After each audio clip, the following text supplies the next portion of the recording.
Hello, I am Jeremy Hochhalter, and this is Curious Talk, not Curiosity Cash. That's on Fridays.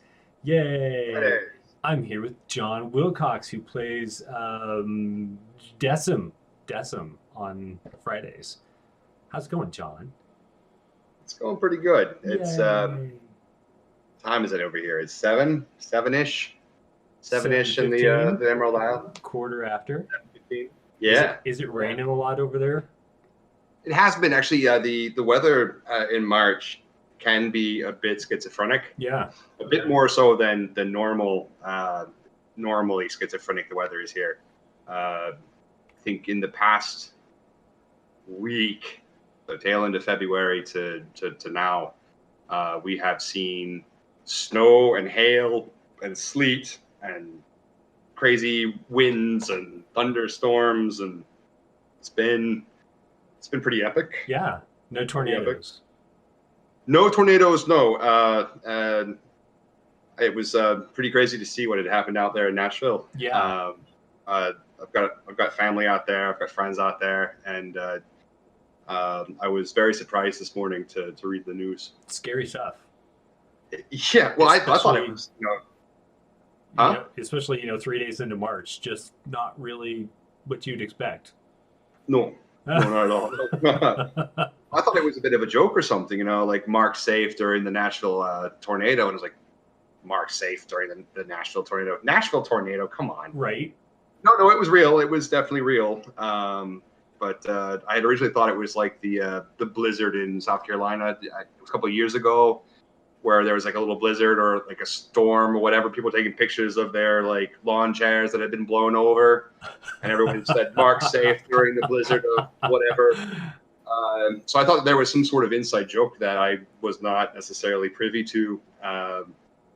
But that's that's the price I pay for not being around a bit more locally, I suppose. Right. So I haven't told you this yet, but you're starting to pick up an accent. Did you know that? Am I? Yeah. I am ruthlessly mocked by friends and family. It's not intentional. I've just been here for maybe too long. It happens. No, I mean, I was Yeah, there for 2 weeks and I came back and I kept catching like that little lilt at the end of sentences. yeah, And I'm like, how does this even happen? yeah, yeah. So, No, for those of you it's who don't know, John and I have been gaming together for 4 years. Does that sound right? 400 years in the past. I've aged well. I know. I What else? think that one of our first games together was the Tomb of Horrors, wasn't it? It was the Tomb of Horrors And it was before it was rebranded as Tomb of right, Annihilation. Yeah. right, and it was like the D&D Next version that I was running for Extra Life one year, and Mm. we ended up finishing it in like 18 hours, so we all went home and went to bed. But It was supposed we, to be for 24 hours. We yeah, should have, having defeated a Sararak, right, his current incarnation, we should have just continued on and set fire to Faerun. I think we probably would have done so. right, We, if we had our druthers. I mean, especially at that hour, at hour 18, I think all of us were a little bit loopy. yeah, Uh, yeah. yeah. The sugar, the caffeine, the lack of sleep. Mm, mm. Back in the day, those things were easy, and now, as I march on in age, it's not quite so. Yeah, I feel it the next day. Yeah, it's it was a great game. That was back in the old Griffin location, Yeah, which I really loved. That was a cool little gaming spot. The new spot's great too. I think it takes away some of the kind of the mass group playing that would be right. happening. Yeah, That was at a convention in Cork 4 months ago, and it was in this hotel called the Imperial, which is down in city center, and it felt so much like the old Griffins. There were a whole bunch of tables lined right. out, and everyone was playing 50 different games, and Nice. the inn in the room was lively. It was awesome. So I had some really fond flashbacks to those years. Nice. Yeah, that was fun. So, speaking of Cork, Hark, and being in hark boy. Ireland, you used to live in Colorado with me in the Yeah, States, and now you're in Ireland. Why are you in Ireland?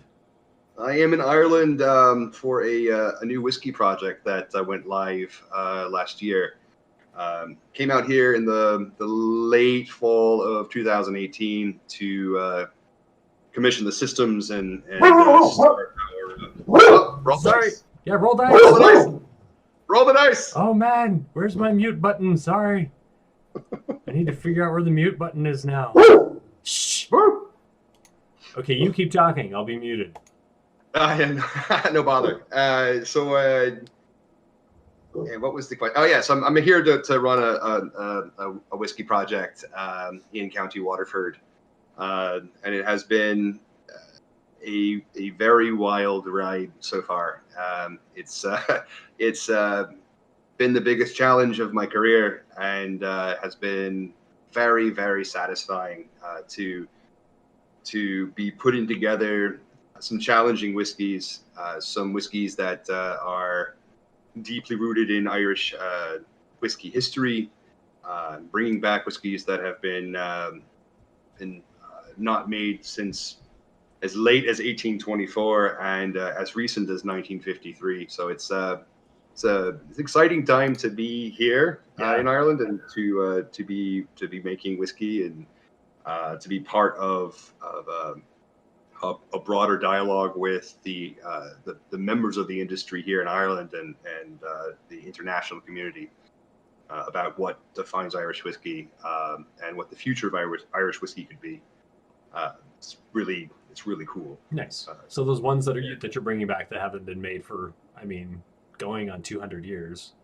Just about 200 years, yeah. The 1824 is really cool, and nice. I'm very excited about making the next couple of casks of that here in 2 weeks. I start the next round of 5 casks of that. So have you tasted them? Well, no, I taste them every day. That's. Have you tasted the final product? How's that?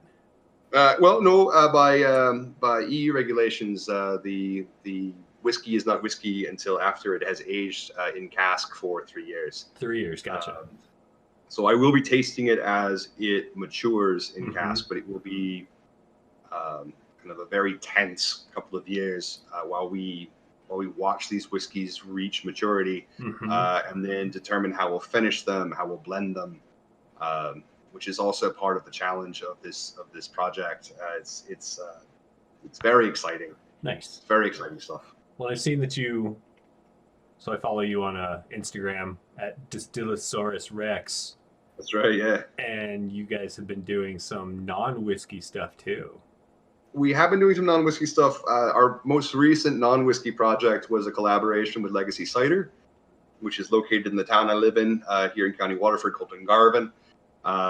The producer there, his name is Liam. He's a lovely guy who has a great amount of passion for the category, and I have very much so fallen in love with his cider. There's a little pub down the road that actually has it on tap, which I think I drink a lot of that, probably more than I probably should. But it is a really lovely cider. It's dry and it's got a lot of really deep character to it. And when I first had the cider, I wanted to distill it. I wanted to turn it into an apple brandy, which technically we can't call it a brandy here in Europe. Gotcha. It classifies as a cider spirit, but I am thrilled to bits with how it turned out. It far exceeded my expectations.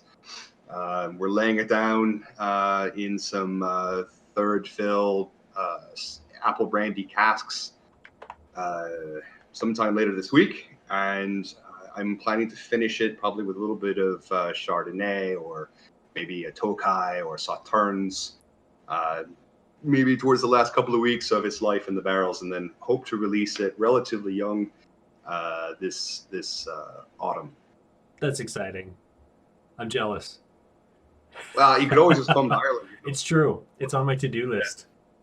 we'll do a live special live from County Waterford. I like it. At least the two of us can be there, and if everyone else can join us, that's awesome. I'm sure we can get the rest of them. We'll do a special live performance at the Imperial Hotel in Cork. Yeah. Or Galway. It's like you said the other day. If Critical Role can be in London, why can't we be in Ireland? Why couldn't we be in Ireland? It's right? Way cooler than London anyway, right? We'll do it in Galway. We'll go to Dungeons and Donuts in Galway. Yeah, it's a thing, man. It's actually a place. It's called nice. Dungeons and Donuts, and they make really incredible donuts. And nice. Shout out to those lads in Galway, by the way. It was really an excellent place to go visit. I loved it so much I went back a second time in the same weekend. It was just nice. It was rad. It was rad. Now I feel like we should just do like a tour over there. Not like one location, but we'll do like an entire month. Every week is in a different location in Ireland. Ah. All right, we'll get back to gaming now. So, when did you start playing tabletops? And was D&D your first, or did you play something else? D&D was my first. I started playing in the basement of a buddy's house in high school in 1996. To date myself there a little bit, it was a game of Advanced Dungeons and Dragons, so second edition. I believe my first character, who I played for a good 2 or 3 years before he retired, was Aok the Druid, who eventually ascended to become the God of Time, which was a terrible, terrible thing, as he had no business in that role. But stuff happens, and you just can't question the will of nature. Yeah, it's true. I recall playing for an entire level in second edition as a druid. Can't remember what level it was. 14th level, I think, or 13th level. You are a tree for a level, and that was particularly difficult to do when the party is out on an adventure, because the tree obviously can't go anywhere. But thankfully, you have all of these other druids who serve the tree. So I got to kind of hop into NPC mode and play a few different druids who would go travel on behalf of the Grand Druid Aok, who was busy growing apples. To turn into cider. Yeah, to turn into cider, of course. Yeah, it was a foretelling. It was a foretelling. You know what? That experience was great. When I moved to where did I move from there? I went to Charleston after that to go to college for my first 2 years, and was there that I moved into Palladium, played some Palladium and Rifts for a little while. Yeah. And then we translated those characters into third edition when third edition came out. Yeah. And third edition became our obsession for years, until I moved to Alaska and 3.5 came out, and things got crunchy and weird. When I moved to Oregon, we started playing 4th edition, which is, I'm sure they were doing their very best to bring in a new audience, but it didn't tickle my fancy. Yeah. So I was thrilled to see 5th edition come out. 5th has been my new obsession. It's a really great system. It's a very easy system, and it's a system I have seen really help usher in a new generation of Dungeons and Dragons players, or even just people who are in the role-playing game community. It's a great springboard for people to expand into other systems. So I love the work that they're doing. I think it's great. Nice. Yeah, it's funny you mentioned 4th edition. So if you look behind me, this through all of this is third edition. Yeah, Uh, that's first edition Pathfinder on the top. Then we got some World of Darkness, Palladium, second edition, and yeah. first edition, and all of that stuff. It's worked in. Um, fifth edition. Wait, Mhm. hang on. Fifth edition. Some Pathfinders mixed in here. Uh, I can see the fourth there. yeah, and then we've got fourth edition. I Yeah. was just like, not really my thing. So, and most of the fourth edition stuff I picked up was for lore for Forgotten Realms and stuff, because Mm. as books came out, they would expand the timeline. 100 years would go by, and they'd be like, "This is all the crap that happened in the last 100 years," and I'd be like, "I need to buy that book." So, I do have some, but yeah, fourth edition wasn't my jam either. It happens. There was one thing that I really did love about fourth edition, and it was the last game actually of fourth edition we played, because I think we broke the DM. One of the players and I decided that we were going to play the Pixie race, played brothers, Yeah. and Twig and Stick, I think, is our names, and we wrecked havoc, just by the way that they were designed, the way that fourth edition was designed. It was broken and wonderful and chaotic. Think we could have destroyed the world if we were allowed to do what we wanted to do, which really was just to hang out with our dwarf friend, who didn't seem to ever want to stay out of jail to hang out with us. I don't know why he kept going to jail. It could be because we kept sending him to jail, or because he put himself in jail because he thought that he'd be safe from us Right. in jail.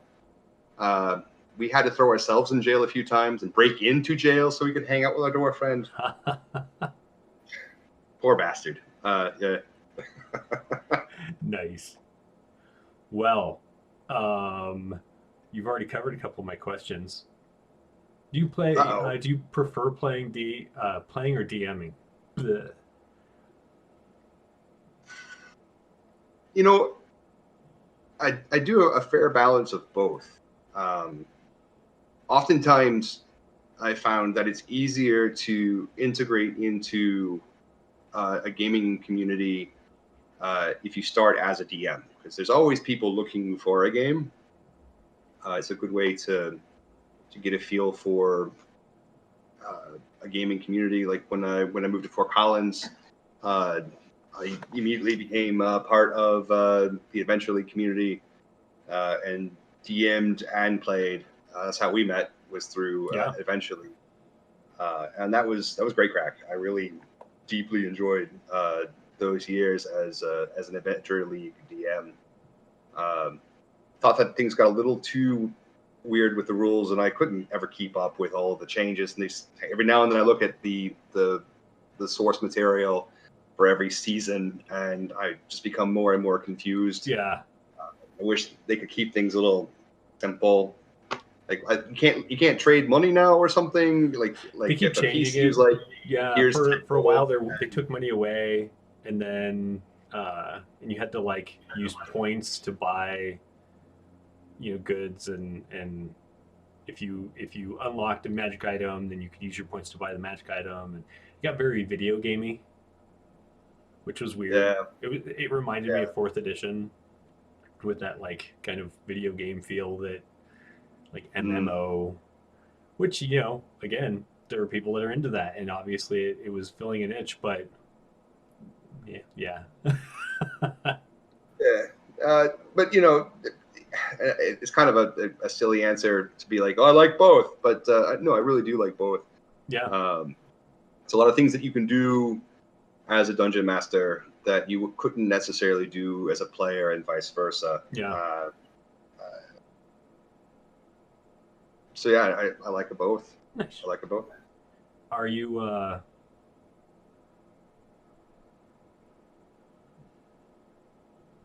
do I want to phrase this?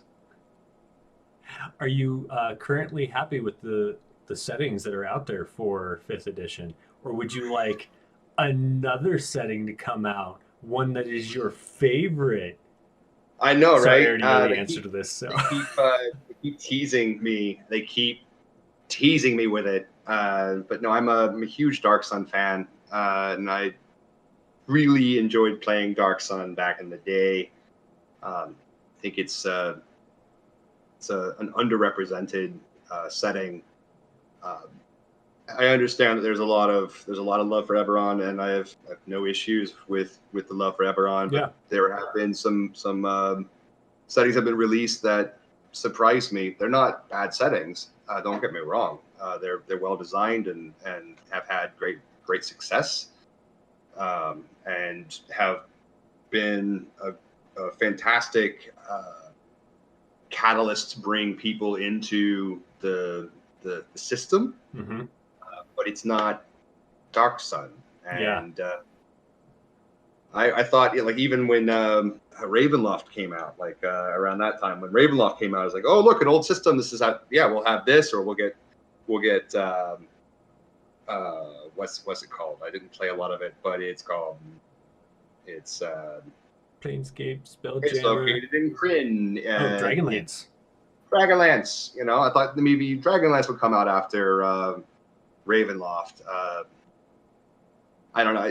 I've long ceased trying to predict what's going to come out. Yeah. I understand that, you know, there is, of course, the business of this product that has to be focused on in order for the product to continue to grow and new markets. And I mean, I get it, totally get it. I don't want to sit here and whinge, but it would be nice to have a little bit Dark Sun. I would like to, you know, do that, and instead of having to homebrew my stuff. And, right. You know, it is cool because Scarred Lands, which we're playing in Curiosity Cache, it isn't Dark Sun, but it has that like Dark Sun feel where, you know, it's the world is fucked up.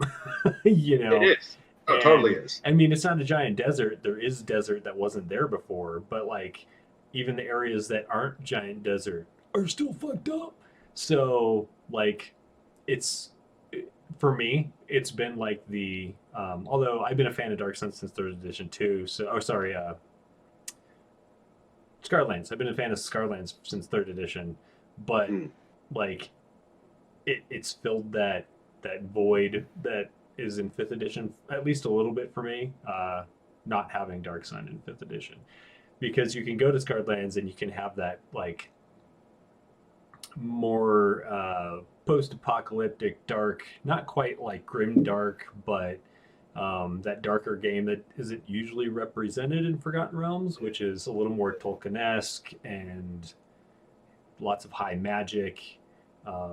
Scarlands has more high magic than Dark Sun because, you know, Dark Sun magic really fucks everything up. So yeah, I like systems and worlds that make magic dangerous again. mm-hmm. You know, trademark. Like we need a hat. What's the name of? I know I need a hat, so you know, a little black hat or something. Make magic dangerous again. No, it's what was the name of it? Grim Tales, I think is what it was. It was a third edition supplement, third party publication. Mm-hmm. That there were no spell slots, right? It wasn't Vancian.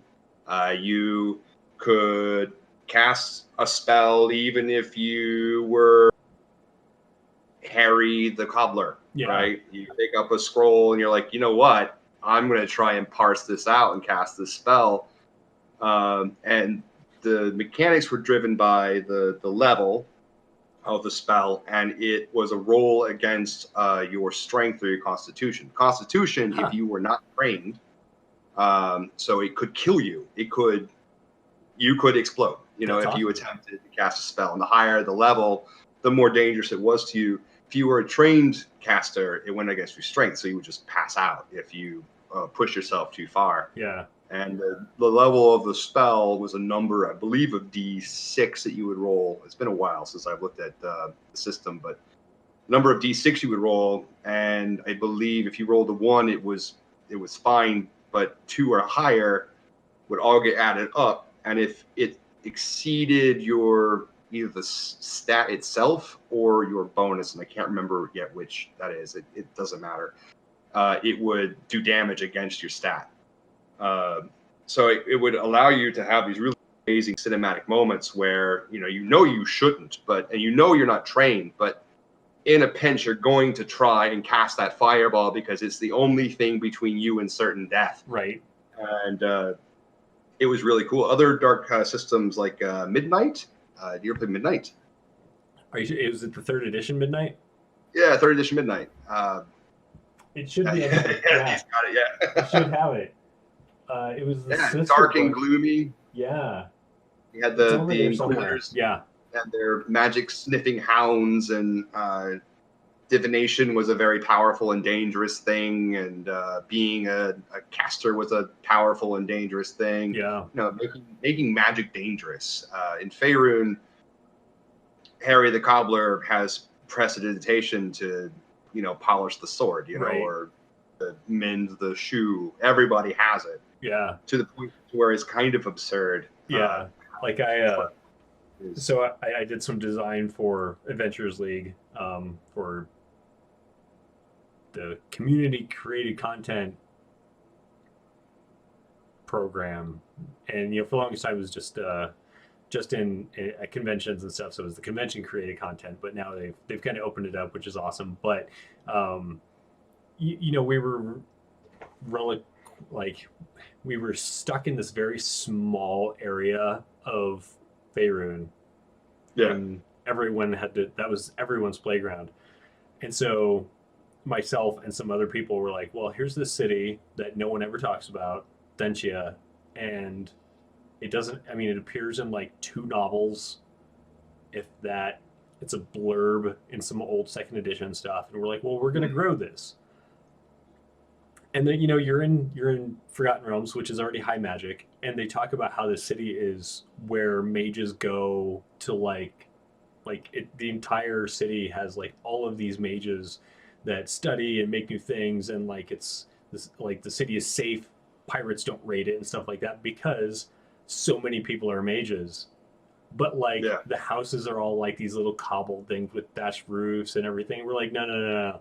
150 years has passed by this point, since that stuff was written. By this point, all of these mages live here. They're selling off their magic brooms and shit for people to go and oh, I bought my magic broom that sweeps my house. So now you walk through Thentia and it's like looking at the wizards or the sorcerer's apprentice. You know what I mean? Everybody has that stuff. But you're right. It's not dangerous. It's not, and it should be. Lesser magic, maybe not so much, but there should be ramifications. Well, I mean, look at the wizard class in general with transmuters, mm-hmm. right? To be able to transmute lead into gold is a pretty amazing thing, and it's a relatively low level thing. What stops you from turning wooden coins into coins? Wouldn't shopkeepers, because it is such a low level ability, wouldn't every shopkeeper have a parry up against wooden coins turned to gold? Right. Or conjurers being able to conjure birthday cakes, which technically are made of sawdust and will taste like sawdust if you were to try and eat them, but there's things that you can do at low level as wizards, which, to be fair, they should be able to do that. But because they're so prevalent, you would think that most people in Faerun would be savvy enough to bite the coin, or to wave Mordenkainen's proof against transmutation scanner, kind of like you'd mark $100 bill, with a marker, right.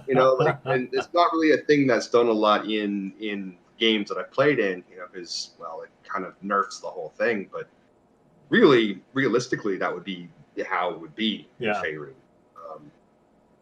It's just kind of hand waved, kind of gloss over that. And it's just one of one of those notes that brings me back to Magic is not nearly as dangerous or as mysterious as it could or should be. Yeah. So coming back to what's that? Opinions. Opinions. So coming back to Scarlands, this is your first real game in Scarlands, right? The Curiosity. Yeah, I've done some play testing with you a couple years ago, where I got to try and break the game a little bit, which was super fun. That's what playtesting is all about. I learned how to do that in 3rd edition, which was what 3rd edition was all about, and even more so in 3.5. Yeah. How can we break the game harder? Which is why I think that there's a +1 rule in Adventure League, because they're trying really hard to prevent you from optimizing too hard. But every system has those little edges on the outskirts that can be exploited if you are so inclined as that sort of player. Yeah, and that sort of player will find them, no matter how well hidden they are. They totally will. Or that's the fun, if you have the right party for it, that can tolerate that kind of shenanigan. Yeah, it could be lots of fun. So it is pretty entertaining coming into Scarlands with people. So like you and Noah both are new to Scarlands, which is awesome. And going to a city like Shelzar, which is, I've been trying to figure out how to, in a PC way, explain Shelzar, because it is essentially like an Arabian Nights setting stuffed into this one city that is Mardi Gras all the time. So you got people, walking around throwing beads, they're topless, or they just don't have, Freed walking around without his clothes in the very first episode really didn't catch many people's attention, because they were like, it's Tuesday. It's like Burning Man. Right. So it's been interesting to like do this with you guys, because I'm having you guys explore a city that your characters aren't really familiar with, and is not the typical for the setting. So like Jelzar is quite extravagant and debaucherous, and like you guys saw your first centaur the other day, which when I read that, that was many years ago, but then refreshing for this game and everything, all of the sex constructs that are made by wizards for people to buy and all that, I'm just like, oh yeah, that's a thing, huh? yeah So that thing was kind of terrifying. And the fact that Dhesim doesn't speak Shelzari, and this guy saying they're speaking only Shelzari, and he's like pointing at Dhesim, and he's very angry, and so obviously Dhesim was like, what's going on? And the fact that he was like, I don't want to become one of those things, was so awesome. And it had nothing to do with him whatsoever, but the guy was trying to figure out why this albino rat thing was hanging out. But other than that, wow, poor Dhesim. He because I'm not very familiar with Scarlands, I wanted to go with something that would allow some level of player ignorance as well. Yeah. So I went with a character that has a bit of ignorance, and I love, that's just another feature about Scarlands that I really enjoy, is that there's not some universal language that everybody speaks. Like, he does speak Lydian, which is the trade language, and that you sell products through trade language, but that's not going to be nearly as complex of a language that would be necessary to maybe have a conversation about the nature of God or the intricacies of magic. So I love the fact that that was built into the Scarland system to be able to force people to use the languages and to try and find parallels between the scripts. So you can see like the overlap of the Scandinavian languages, for example. Like they can kind of understand each other to some extent, but not really understand each other. Or like some of the Slavic languages, or the Romance languages, right? With a lot of the Latin influence. Really very cool to have that as a feature in the game. Yeah, I'm really looking forward to the first time that somebody actually speaks with Dhesim in Titan speech, so that like there's an actual like, oh, well, hell, like someone I can talk to and you know what I'm actually talking about, kind of moment. Yeah, that may not play out really well though, because Titan speech is not a very favorably looked upon language. Yeah, it kind of depends on where you're at. Shells are not so much like there. You won't have as much of a problem with it. Although, I mean, a lot of people don't speak it. So unless you're talking to another redeemed or even a fallen, is that what they are? The unredeemed races. So like Vertigen are not considered redeemed, and I cannot think of his name right now, but the guy who owns the Plentiful Cup across from the Curiosity Cache, he's a Vertigen, and like he is so worried about how people view him, he doesn't even let people know that he owns the place. He just kind of stops in from every so often and checks on things and then leaves, so he doesn't like tarnish the reputation of his business. So it is an interesting city. I mean, I think there are people that accept the redeemed and those who haven't been clumped into that, but the Calastians are starting to show up, which is weird as far as the history of Shelzar goes, because they have never been okay with that kind of authoritarian government. They're very free-natured. I mean, they have a government and they have laws, and those laws are, upheld. So if you steal something, you do suffer for that. If you hurt somebody, you do suffer for that. But like, sex is not like this weird taboo thing there. Yeah. And certain areas of town you can walk through and people are having sex over there and people are topless over there, and it's not weird. But the Calastians are not like that. They are that super fascist type of people. Yeah. So I have a feeling as you guys progress through the game, and especially because and I think Katie and I talked about this in the last episode of Curious Talk, but the whole thing with the Calastians taking interest in Freed and therefore going over to the Plentiful Cup and causing problems, like intentionally causing problems for you guys, was because of the random roll because my dog barked. Yeah. But now they are like very aware of you, and so and this is one of the few places where some fun issues. Like the redeemed races in Shelzar are typically pretty well embraced. I mean, even the Slitherin, which are, I believe, the youngest of the redeemed races, like so young they don't themselves have much of a culture outside of maybe the Walled Warren in the Morning Marshes. And even that place is kind of trying to figure itself out. Right. To the point to where they have to have the type of leadership that they have just to keep order. Because rats. Yeah. Well, and Dhesim's funny because not only is he a Slytherin, but he's like an albino Slytherin, so that's not a thing you see a lot. No. And so like when Zahir, I think his name is, the noble who came in looking for the visage, the mask that he had Belky look for, he was just like, what is that?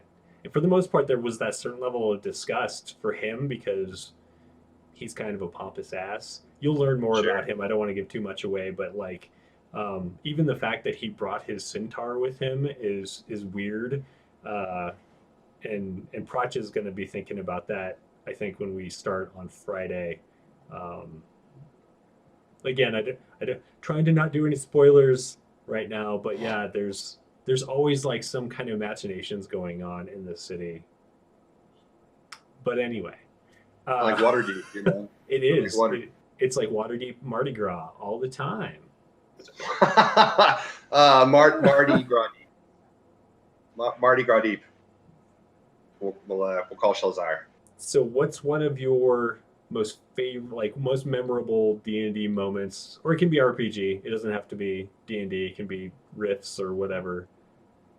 Most memorable. Yeah, and it can be as a player or as a DM. I mean, I've got a lot of memorable. I've been playing for a while now, and there's lots of fun stories that have happened. I've had lots of really epic deaths. I've had a lot of epic murdering of players. There was an Eventually game that I was running during the Out of the Abyss season. Nice. It was the Wednesday afternoon games, so open table. Yeah. And it just so happened that this game had 2 full-time players, so they would come every week and they'd play. So there was always open seats at the table as people kind of came and went to get a feel for Dungeons and Dragons. Mm-hmm. And this particular week, the party was gearing up to go against Dweeblex. Yay! Yeah, and so I had prepared this encounter with Dweeblex, the demon god of ooze, and in walk 3 players who I've never seen before, and they only had tier 1 characters. Yeah. And there's not really any way of doing adjustments for this, and I can't tell them, hey guys, this is probably not where you want your tier 1 characters to be. So here we go, and oh man, those poor guys. I did everything I could to pull punches, and there they are shooting their non-magical arrows and crossbows at Dweeblex, which is not doing any damage at all. But I led them on to believe that it was doing something because they would get absorbed by its oozy body. I mean, they're hitting it. No one died. Oh wow! They did manage to escape. Dweeblex was very much distracted by the tier 3s that were at the table, which they did their damnedest to pick up the slack from the tier 1s. That was a pretty memorable moment. Yeah. I had a memorable moment in my game here Sunday. Nearly did a total party kill with a beholder. Yeah, they can do that. They can do that. I've souped up the Wave Echo Cave in the Lost Mines. The game started last year here, and they started with Lost Mines of Fendelver. Nice. But the party wound up getting captured and taken down to the Drow outpost. Velkenvelv, I believe, is the name of the outpost. Gotcha. And they've just recently got back to the surface. They're all level 10, and they've decided that they're going to complete their original mission. And I was like, well, I'm not going to put level 10s through Wave Echo Cave. It's not happening. So I souped up Wave Echo Cave, souped up the lore behind the Spellforge. I gave it a lot more oomph. Yeah. And the players came face to face with the spectator, which is now I guess that's a spoiler.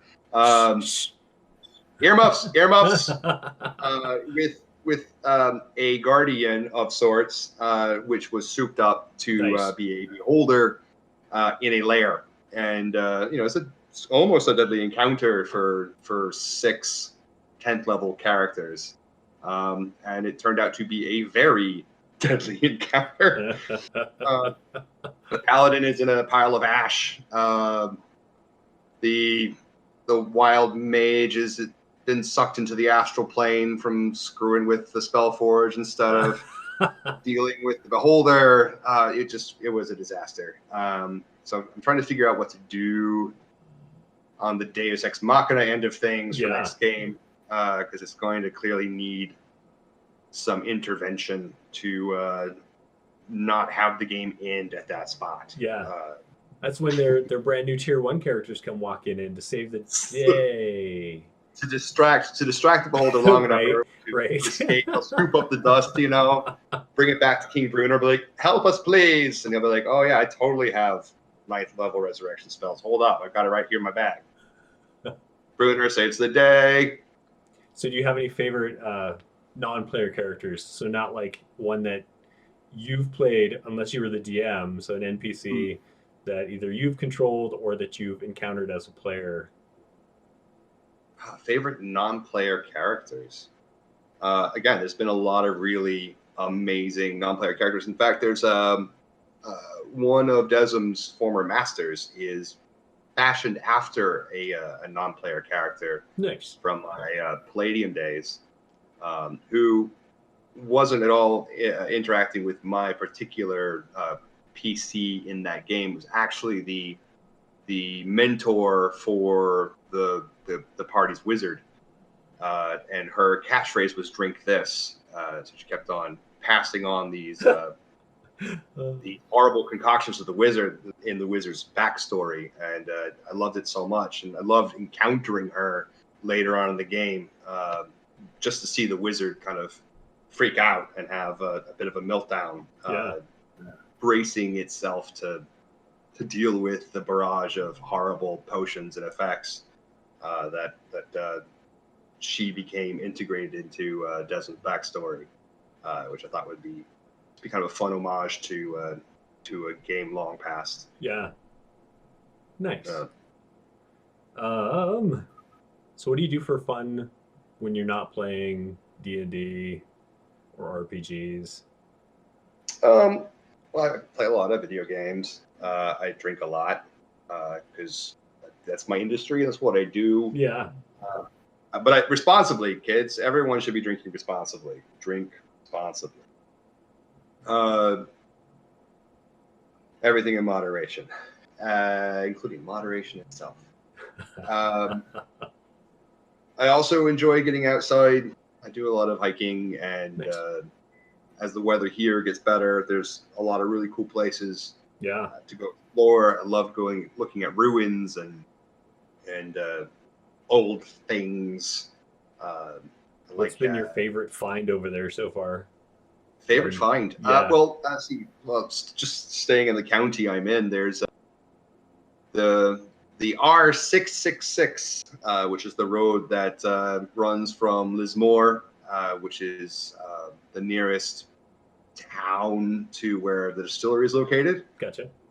Along the R666, there is a place called the Towers, which was they call it a folly here in Ireland, where people had a lot of money and they decided they were going to build this elaborate structure, but they ran out of money before they could finish it. So it's now a public property. Gotcha. Where you can go hike up to the towers, and it's really cool. It's a really short hike. I think no more than 2-3 kilometers, and you can go hang out in the ruins. It straddles a river. There's a big waterfall up the way. It's really quite impressive, and it also doesn't look very comfortable to live in. I'm not sure if it was necessarily designed actually to even be living. I think it was just some rich person's fantasy. We're going to build this fancy castle away from the peasants, and then they themselves went bankrupt. So it's just a cool little place to go visit. So now other places to go see. So now they're down living with the peasants. Down living with the peasants, yeah. No, like Ireland is peppered with Norman towers. Like you can be driving down any rural road, and there'll be a farm and a crumbling Norman tower just randomly in the middle of the farm, and a couple of cows next to it. Completely neglected. Yeah. No one goes to hang out in it. If you were to go out to like Inishmore, which is one of the Aran Islands off to the western side of Ireland, near Doolin or Galway, depending on where on the map you're looking, it's just covered in all sorts of like ancient ruins, wall forts and such. It's a wild experience to be able to be in a place that legitimately feels ancient, And even though the modern world has moved forward and you can get cell signal while you're standing on this like multi-thousand-year-old wall fort, Right.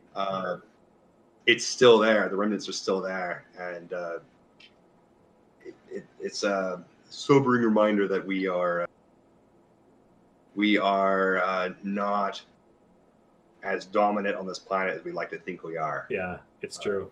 It's so I went to Germany several years ago, and as an American going over to an American who didn't do a lot of traveling before Germany, Mm. going over to a country like that and seeing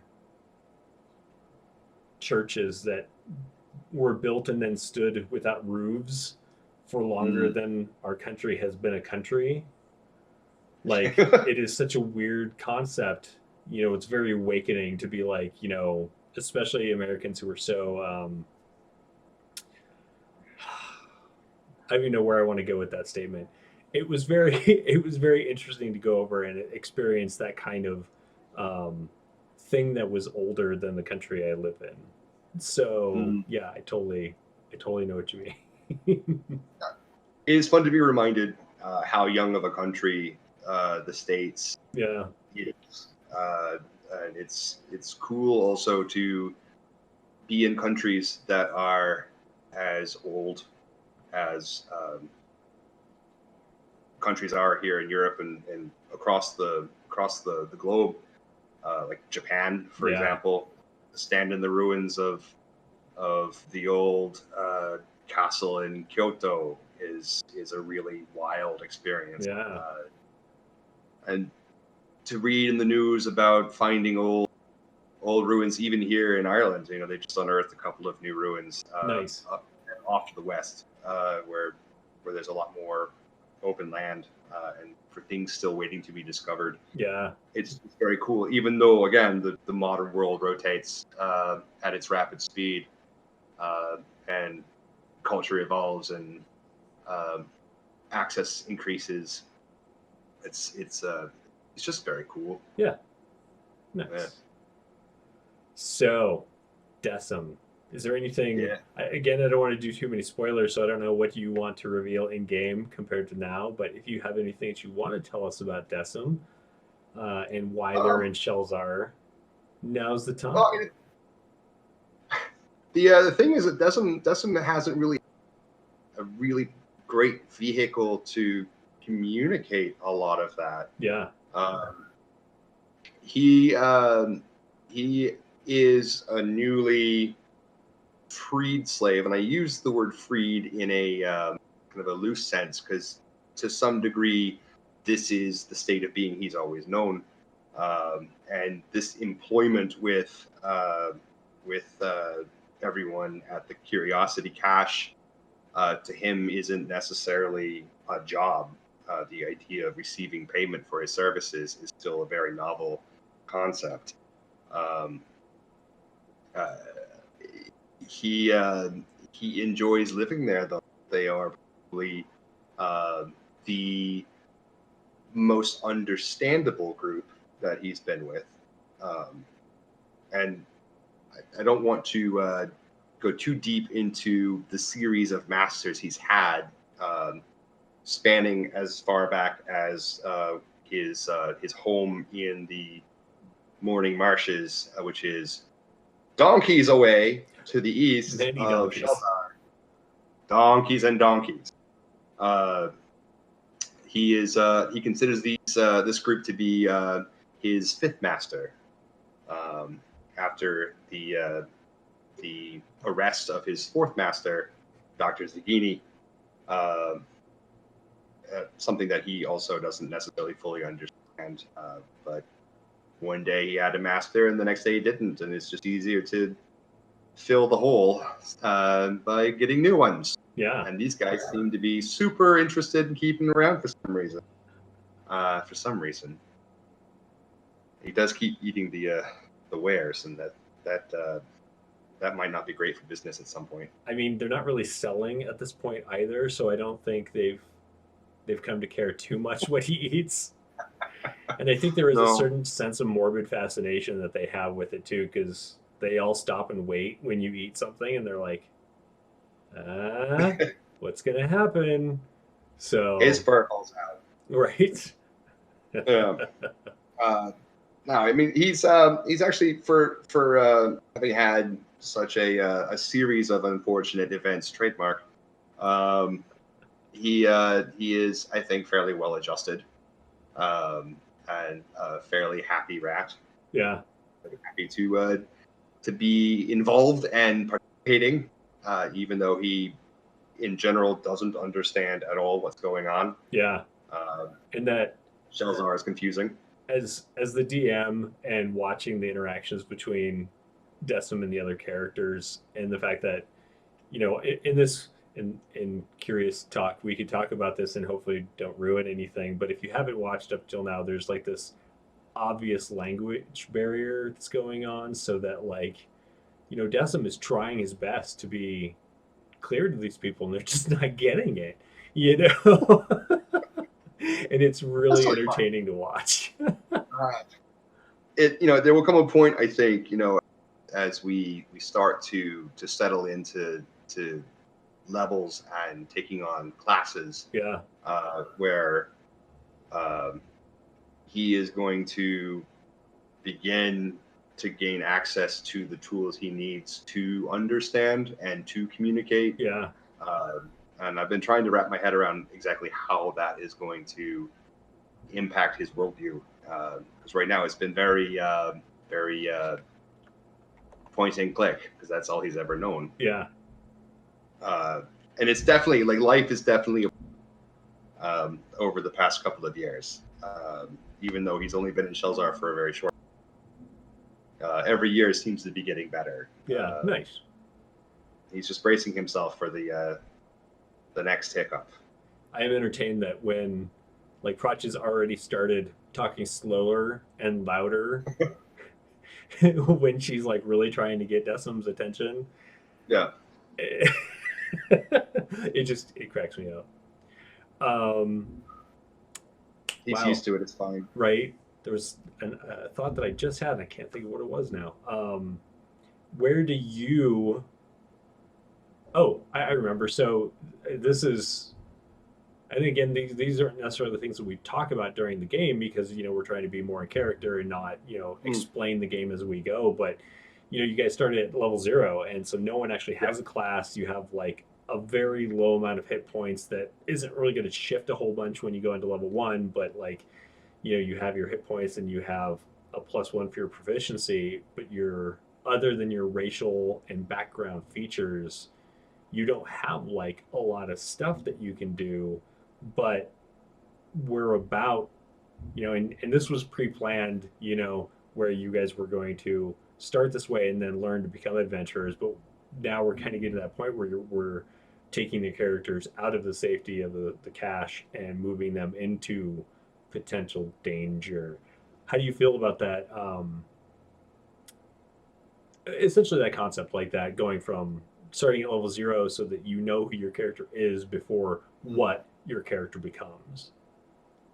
I mean, this is not my first 0 level campaign. Nice. In fact, that's a mechanic that I've seen come up many times in games that are role play driven. Yeah.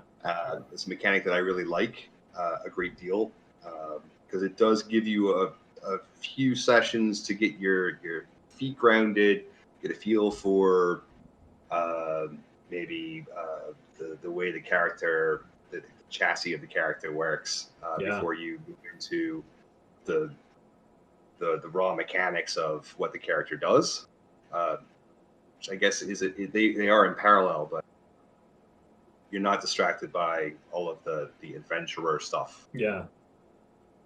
And that is one. I don't want to say it's a bad thing, because it's not, and it really depends on your play style and essentially what you want to get out of the game. But when you go to an Adventurers League game, like we have for years, so much of it is, this is my character, and people point to their sheet, and it's not about who their character is, and so yeah, I agree that session or the level starting at level 0 and having even session zeros, where you're starting off before the adventure, gives people that chance to know their character before they become a fighter or a rogue or whatever. So, yeah. Well, this is kind of our session 0. It's just an extended session 0. Yeah, absolutely. And it has been a great amount of fun to get a sense for who Frieden, Pracha, and Brock are, in particular in relation to one another, in relation to Dhesim, in relation to the collective and the world that we find ourselves in. And as you and I were talking earlier, pre-show, I'm very excited to see those roles continue to evolve and for tension and excitement continue to grow as the character interface on a deeper level. And I don't mean interface on a deeper level, sorry way, more in, yeah, you see what I did there? Right. Huh? Yeah. That's a double entendre. Not a very good one, but because I had to explain it. But no, it's very exciting. I really enjoy the other deal, and it's going to be either really fantastic or a horrible disaster when we actually leave the comforts of, and I use the word comforts loosely as well, of the Curiosity Cache in effort to find success, which is going to be a mildly triggering thing, I think, for them, just based off of his very first steps out of the Warren. Traumatic. Yeah. At least at this point, he knows that none of them are going to try and eat him. And that's definitely not going to be why they're leaving. Yeah. Needing to be able to eat is a triggering factor, but it's not because he's delicious. Which at this point, I'm not sure. I mean, he's definitely well marinated in something, but I'm not sure he would be delicious. Oh, probably not. No, I mean, like the latent magic that is probably in this poor rat, were he to be eaten, would probably warp the devourer so badly that they would never eat a slitherin again. Right. It's kind of like those brightly, you eat one, but you only eat one once. Right. Well, then it's over. Is there anywhere that you see the campaign going? Like, what do you expect as a player and for Dhesim, I guess?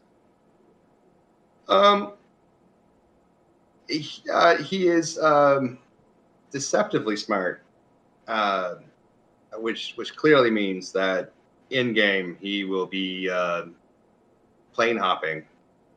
And soon, and probably be striking deals with creatures in the astral plane, maybe Arcanoloths, to source new ingredients for Dr. Zagini's truly wonderful salve of handsome mustache wax. Right. Guaranteed to make your mustache 50% more attractive to planars. Yeah. Perfect. Well, this actually went a lot longer than I was expecting, so we're going to call it for today, but maybe one of these days we'll have another get together and talk about all the fun things that are Dhesim and John, of course. So some explanations. Why did he do that? Yeah, well, right. Yeah, What were you thinking? I'm Well, hoping that if we have any, super traumatic or super amazing events that, we could jump on right afterwards and have, especially the trauma one, so, we can make sure everyone's okay. there was what was it? It was a thing after show or something with Critical Role where they were talking about how in some games whether during a break or before the game, players will come to each other and be like, okay, hey, so this thing's coming, Yeah. and just so you know, are you going to be okay with this? Yeah. Because it's probably not going to be pretty, and if you're not going to be cool with it, like, I'll find a way to steer around that, but it's coming. Right. And I'm sure at some point in this game, we may want to have those conversations internally, Right. between players. Because who knows, Freed might explode in a wave of crazy.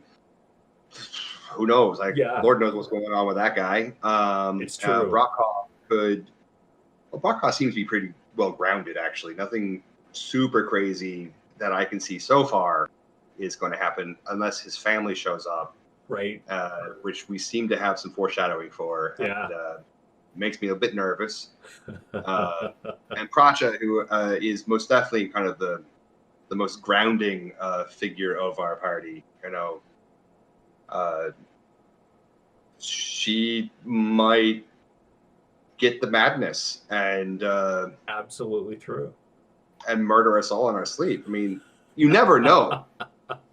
Why you should always sleep with one eye open. And that's half the fun, not knowing until it happens. Well, true. Do you want to tell everyone where they can find you on the interwebs? In the interwebs, I am all over the interwebs. But the best crack would be to follow me on Instagram, which is Distillosaurus Rex. Yep. One word, Distillosaurus Rex, where I post all things Ireland and whiskey and random pictures of my food, because everybody needs to do that on Instagram, clearly. And I will post a link to that in the show notes for those of you watching on YouTube or listening on podcasts, so you can go follow John and watch his awesome Ireland adventure. Yay! Adventure Level 5. All right, well, we will see everybody on Friday at 4:30 p.m. Eastern for episode 4? Is that right? 4? Episode 4, yeah. Episode 4. 9:30 Ireland time. Yeah, 9:30 Ireland time. You're such a trooper, John. Hooray! Well, it's not nearly as bad as some of the games I've been playing back in Colorado. I'd go to sleep and then wake up at 1 in the morning and play from 1 to 4. Oh, wow. And then go back to bed before work. Yeah, every Wednesday. I'm no stranger to playing with my mates back home. Nice. Super late. So thank you for actually having it not at 1 in the morning. Yeah, absolutely. Would I'm make glad me it sad. worked out. All right, we'll see everybody on Friday. Bye. Bye.